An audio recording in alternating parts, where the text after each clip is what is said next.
You've been set free. How do you make it a reality?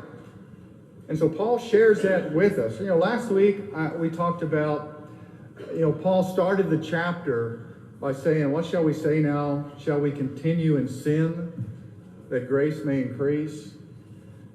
That is the Christianity of the West now. We look at grace as covering our wrongs.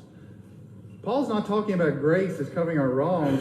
He's talking about grace as enabling our righteousness, our obedience. That's what that grace is for. It is to set us free. I gave you a big word last week, antinomianism. Antinomianism, it means anti-rules, anti-law, anti-restriction.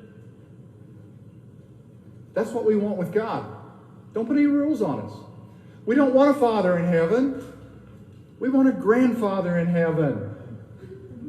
We want a kind old man that just sits there and says, kids, have a good time. Enjoy yourself. Here's some more sugar. You'll enjoy it. Run around. Go crazy. And we'll all have a good time. We don't have a grandfather in heaven. We have a father in heaven. And often when you confront folks, the popular line is, do not judge, do not judge, do not judge. That's a longer verse than what is quoted. It says, do not judge lest. And then it goes into a whole chapter of judgment. Do not judge lest you be judged. And what it means is, don't judge unless you are willing to put yourself under the same scrutiny. It was written primarily to those who were Pharisees, who were misjudging other people and not putting the same burdens on themselves that they put on other people. And so Jesus said, don't judge lest you be judged yourself by the same measure. As you're judging others, don't put a log in your eye and then judge the specks in other people's eyes. Be willing to scrutinize yourself at the same level. And that's what we do in the church. We are sinners saved by grace. We are here because we scrutinized our lives. But that chapter goes on to warn us that you have to beware that you are sometimes going to be throwing pearls before swine. And you're going to get a reaction back. How dare you judge? But then it goes on to warn us there's a narrow way and there's a broad way. One leads to destruction and the other to life. Judge right which road you're on. Then it goes on to say there are people, you can tell them by their fruit.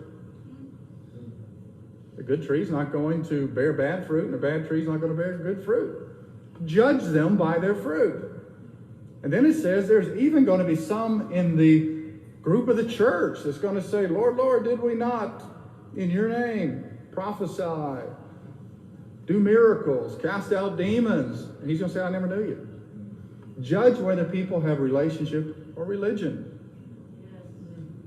And then it goes on to say, judge whether people are building their house on a rock or on the sand.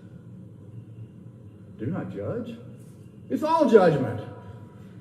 And yet we have now made this deal with God somehow that we are now no longer under judgment here. And that we can do anything and everything that we want and call it grace. Thank you, God, for your grace. This chapter is warning us about being slaves of unrighteousness, about being slaves to sin, about not being free because we don't realize who we are and we don't realize what Christ has done and the impact that it has because we have been, chapter 5, identified with Adam's sin, chapter 6, identified with Christ's death, burial, and resurrection.